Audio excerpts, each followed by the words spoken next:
आप सबको जय मसीह की Bible stories Hindi YouTube channel पर आप सबका स्वागत है। आज मैं आपके लिए थुआतीरा की कलीसिया का गहरा अध्ययन लेकर आई हूँ, जिसका वर्णन आपको प्रकाशित वाक्य की पुस्तक के 2 अध्याय में 18 वचन से लेकर 29 वचन तक देखने को मिल जाएगा। इससे पहले प्रियो कि हम वीडियो को शुरू करें, आप हमारे Bible stories Hindi YouTube channel को सब्सक्राइब करना और बेल आइकन को दबाना ना भूलिएगा। तो आइए प्रियो हम इस वीडियो को शुरू करते हैं।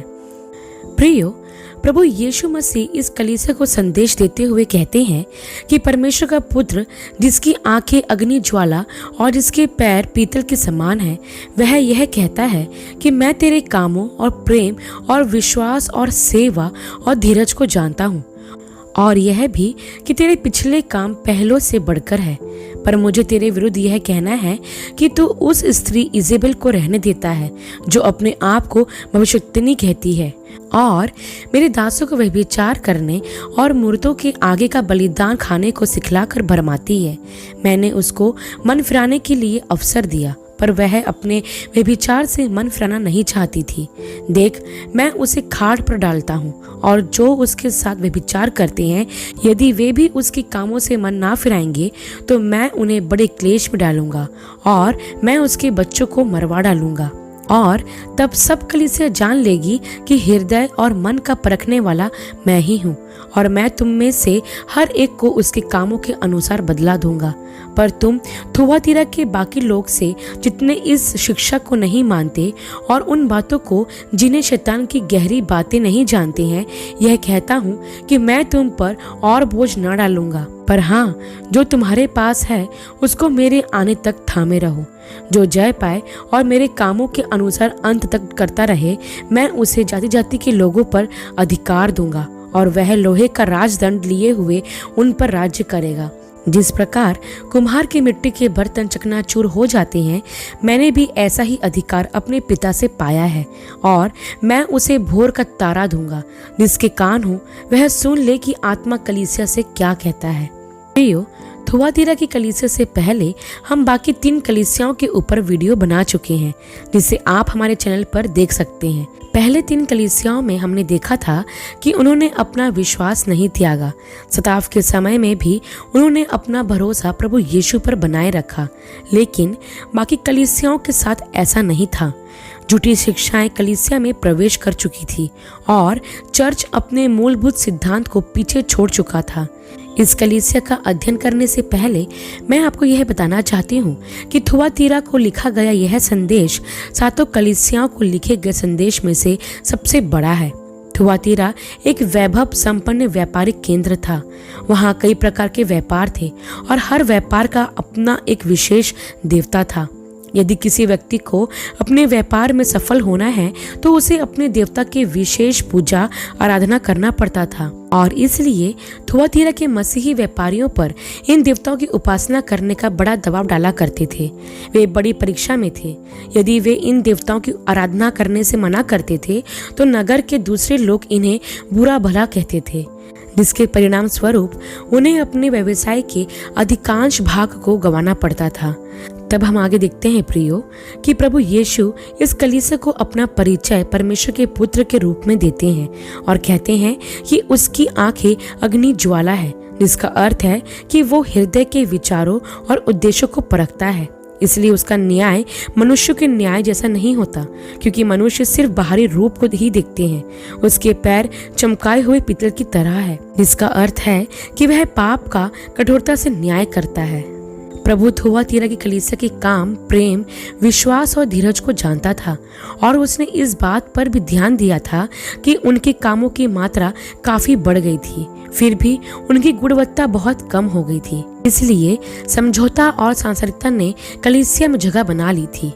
इस समझौते की मुख्य वजह यह थी कि दूत ने एक स्त्री को, जिसे इजेबेल कहा गया है, यह अनुमति दे दी थी कि वह एक दुष्टता भरे संसारिक तरीके से कलीसिया को प्रभावित कर सके। इजेबेल एक नबिया होने का दिखावा कर रही थी, और कलीसिया का दूत उसके धोखे में फंस चुका था। प्रियो, इजेबेल अपने आप को नबिया कहती थी, और थुआतीरा का दूत इतना कमजोर और डरपोक था कि वह उसे चुप नहीं करा सकता था। प्रियो, मैं आपको एक उदाहरण से समझाना चाहती हूँ।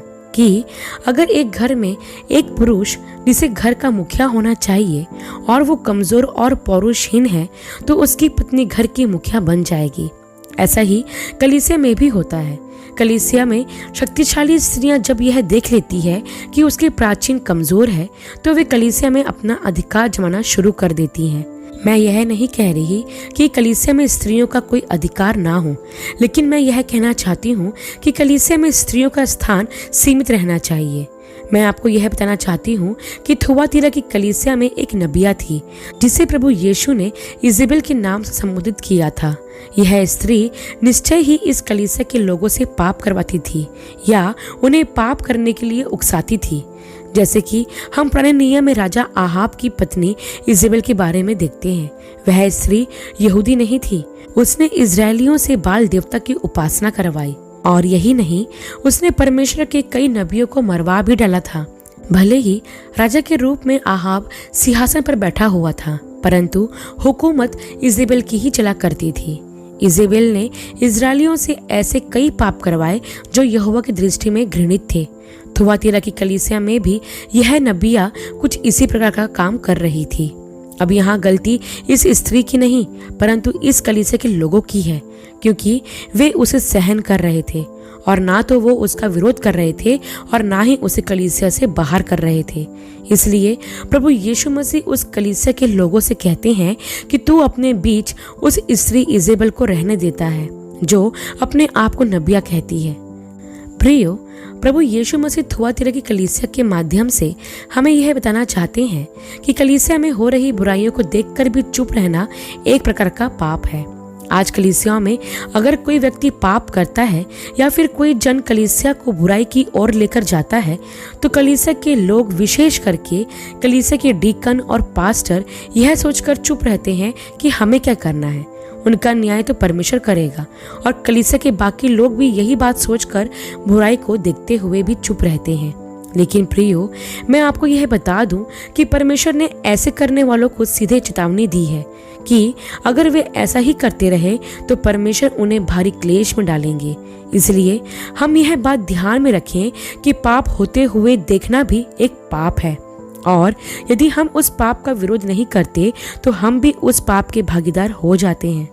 इसके बाद हम यह देखते हैं प्रियो कि प्रभु यीशु मसीह उनसे यह कहते हैं कि मैंने उसे अर्थात इजेबेल को मन फिराने का मौका दिया कि वह मन फिराए, और यदि वह अपने व्यभिचार से मन नहीं फिराती तो मैं उसे रोगशैया पर डालूंगा, और जो उसके साथ व्यभिचार करते हैं अगर वे भी उसके जैसे कामों से मन नहीं फिराएंगे तो मैं उन्हें भी भारी क्लेश में डालूंगा और उसके बालकों को महामारी से मारूंगा।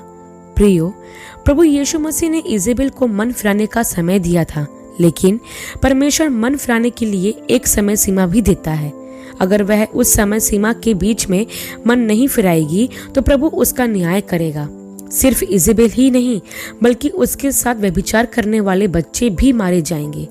हम एक बात याद रखें प्रियो कि पापियों और ढोंगियों के लिए परमेश्वर का धीरज असीमित नहीं है। हम यह ना सोचें कि पाप पर पाप करने के बाद भी परमेश्वर कुछ नहीं करेंगे। ऐसा सोचना गलत है। भले ही परमेश्वर पापी लोगों को जल्दी दंडित ना करे, लेकिन वह जल्द ही उनका न्याय करेगा। प्रभु यीशु मसीह ने थुआतीरा की कलीसिया को भी यह चेतावनी दी थी कि यदि वे मन नहीं फिराएंगे तो परमेश्वर उन्हें भारी क्लेश में डालेंगे। और नई वाचा में 2 प्रकार के क्लेशों के बारे में बताया गया है। पहला जो यीशु के शिष्यों के खिलाफ संसार के लोगों की ओर से आते हैं, और दूसरा यह कि परमेश्वर स्वयं ही उन्हें क्लेश देता है जो दंड के रूप में होता है। जब परमेश्वर थुआतीरा की कलीसिया के मन ना फिराने वाले पापियों पर भारी क्लेश डालने की बात करते हैं तो इसका मतलब यह है कि वो उस दंड की बात कर रहे हैं जो वह स्वयं उन्हें देंगे। इसके बाद हम यह भी देखते हैं प्रियो कि थुआतीरा की कलीसिया में कुछ ऐसे भी लोग थे जिन्होंने इजेबेल की शिक्षा को स्वीकार नहीं किया था। इसलिए प्रभु उनसे कहते हैं कि वो उन पर कोई बोझ नहीं डालेगा। इस अनैतिक और भ्रष्ट संसार में कुछ ऐसे लोग हैं जो खरी शिक्षा का अनुसरण करते हैं। ये लोग उन बातों और सिद्धांतों का पालन करते हैं जो बाइबल के अनुसार है, और प्रभु ऐसे सच्चे लोगों के लिए यह कहते हैं कि वो उन पर कोई बोझ नहीं डालेगा। और प्रभु उनसे यह भी कहते हैं कि जो कुछ उनके पास है उसे प्रभु के आने तक दृढ़ता से थामे रहो। अर्थात प्रभु यहाँ परमेश्वर की सच्ची कृपा को थामे रहने की आज्ञा देते हैं, क्योंकि शैतान इसे छीनना चाहता है। अंत में प्रभु इस कलीसिया से कहते हैं कि जो जय पाएगा और मेरे कामों के अनुसार अंत तक करता रहेगा, उसे मैं जाति जाति के लोगों पर अधिकार दूंगा। प्रियो, यह अधिकार दूसरों पर राज करने जैसा अधिकार नहीं है। इसका अर्थ यह है कि वह उनकी चरवाही करेगा। यह वही अधिकार है जिसका उपयोग एक जय पाने वाला अभी अपने घर और कलीसिया में करता है, और फिर एक दिन वह जगत की विभिन्न जातियों पर करेगा। फिर प्रभु जय पाने वालों को भोर का तारा देने की भी प्रतिज्ञा करते हैं। यह भोर का तारा स्वयं यीशु मसीह है। यीशु को धार्मिकता का वह सूर्य भी कहा गया है जो दुष्टों को जलाकर भस्म करेगा और देशों को चंगा करेगा। संसार उसे सिर्फ धार्मिकता के सूर्य के रूप में देखेगा, लेकिन जय पाने वाले उसे भोर के तारे के रूप में देखेंगे। प्रियो, अंत में मैं आपको यह बताना चाहती हूँ कि थुआतीरा की कलीसिया एक परफेक्ट कलीसिया नहीं थी। दुनिया में कोई भी चर्च कभी परफेक्ट नहीं हो सकता, लेकिन थुआतीरा की कलीसिया के द्वारा हमें एक चेतावनी दी गई है कि जो गलतियां उन्होंने की वो हम ना करें। इस कलीसिया की सबसे बड़ी गलती यह थी कि उसने झूठे नबी को अपने चर्च में प्रवेश करने दिया। यही नहीं, वे एक झूठे नबी की शिक्षा को मानने भी लगे। इस चर्च के लोगों ने इजेबेल नामक स्त्री को जड़ पकड़ने दिया। इसके परिणाम स्वरूप पूरी कलीसिया में गलत विचारों और गलत सिद्धांतों ने अपनी जगह बना ली थी, जिसे दूर करना चर्च के लिए मुश्किल हो गया था। इस स्त्री ने अपनी चतुराई, अपने ज्ञान और झूठे चिन्ह चमत्कारों के द्वारा चर्च के लोगों का ध्यान अपनी ओर आकर्षित किया, और लोग भी इस स्त्री के बहकावे में आकर पाप करने लगे। ठीक इसी तरह आज कई जगह पर चर्च के लोग ऐसे ही झूठे नबियों और झूठे प्रचारकों द्वारा आकर्षित किए जा रहे हैं। यही नहीं प्रियो, कई झूठी शिक्षाओं ने जन्म भी ले लिया है, जिसका कलीसिया के लोग पालन भी कर रहे हैं। प्रियो, इन अंत के दिनों में भरमाने वाले लोगों की और सत्य से भटकाने वाले लोगों की संख्या में तेजी से वृद्धि हो रही है। और जैसा प्रभु यीशु मसीह ने कहा भी था कि अंतिम दिनों में बहुत से झूठे भविष्यवक्ता उठ खड़े होंगे, और हो सकेगा तो वे चुने हुओं को भी भरमा देंगे। आज ठीक वैसा ही हो भी रहा है। चर्च में कई लोग हैं जो भरमाए जा रहे हैं और झूठी शिक्षाओं की ओर आकर्षित हो रहे हैं। आज चर्चों में सत्य को सुनने वाले बहुत कम लोग हैं और चिन्ह चमत्कार चाहने वाले लोग बहुत ज्यादा हैं। इसलिए आप देखोगे कि जहाँ चिन्ह और चमत्कार दिखाए जाते हैं वहाँ लोगों की संख्या हजारों में होती है, और जहाँ सत्य वचन प्रचार किया जाता है वहाँ थोड़े ही लोग होते हैं। थुआतीरा की कलीसिया में भी झूठे नबी द्वारा चिन्ह और अद्भुत काम दिखाए जा रहे थे, लेकिन यीशु मसीह के द्वारा उस कलीसिया को फटकारा गया और मन फिराने के लिए कहा गया। ऐसे ही प्रियो, आज प्रभु हर कलीसिया को सचेत करना चाहता है कि वे झूठे नबियों से सावधान हो जाएं और उन्हें चर्च में ना घुसने दे, क्योंकि यदि वे एक बार चर्च में घुस गए तो वो दीमक की तरह चर्च को पूरी तरह से खोखला कर देंगे। फिर चर्च बिल्डिंग तो रहेगी, पर प्रभु का आत्मा चर्च में नहीं रहेगा। चर्च के सच्चे विश्वासियों को चाहिए कि वे ऐसे झूठे नबियों और प्रचारकों का खुल के विरोध करें। आज इजेबेल जैसे लोग कैंसर की तरह चर्च को अंदर ही अंदर कमजोर बनाते जा रहे हैं। इसलिए आवश्यकता है कि समय रहते इसका इलाज किया जाए, अर्थात ऐसे लोगों को या तो अनुशासित किया जाए या फिर उन्हें चर्च से ही निकाल दिया जाए।